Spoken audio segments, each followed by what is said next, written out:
Hello. Today I'm going to be talking about Erik Erikson's 8 stages of development.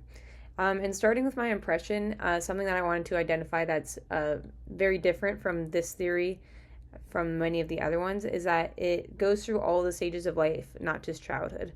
And prior to this, I believe it was Freud who it he did have stages that went into early adulthood, but it stopped there. And of course, we all know that life does not stop at early adulthood, and we could keep developing over time. So I think that Erik Erikson's stages did well. It may not be exactly perfect or the exact all stages of development. It does give a better picture of entire life rather than just focusing on early stages of life. So moving on to my connection, I wanted to start with a quote from the Sprouts YouTube video. If we receive recognition from our teachers or peers, we become industrious or hardworking. If we get too much negative feedback, we start to feel inferior. And so this is focusing on the industry versus inferiority stage, which is 6 to 12 or 5 to 12. I saw different between different things, but school age children are in this stage. And I wanted to connect it to the observation that I just watched. So in that one, there was one student that I was focusing on where at the very beginning of class, she was consistently raising her hand. She didn't get called on the first few times. She got called on once, got it right, continued to raise her hand. She got called on the next time and did not immediately get it right.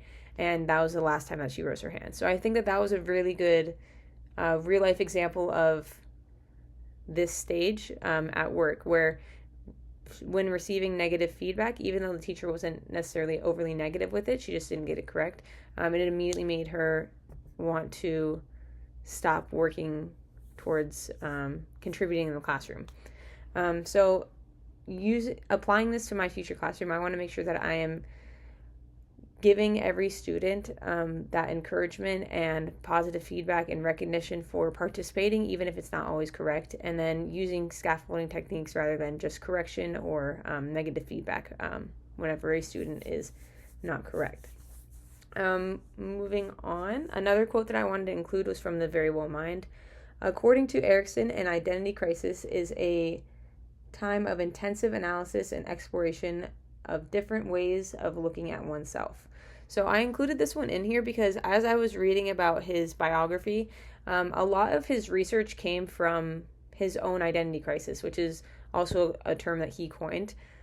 He had a lot of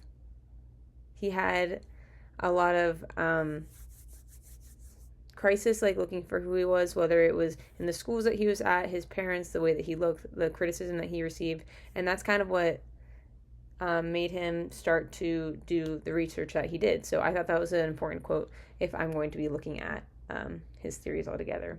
And the last thing that I wanted to include was the question for my wonder part is, so each of these different stages, trust versus mistrust, autonomy versus shame and doubt, so on and so forth, each one is either a pass or fail, essentially. Like if you pass them, then you are able to become hardworking. You have hope in other things. And so one thing that I wonder that I didn't really go over much in the readings was if we fail these stages, how do we go back and fix them? So if me as an adult, if I were to, in my younger years at the autonomy versus shame and doubt, which is from around 1.5 to 3 years old, if I did not successfully pass through this stage and I still have that shame and doubt because I did not gain the autonomy, how do I go back and fix that? Or how do we as educators help students that may already have passed through one stage of development and not gotten what they needed out of it?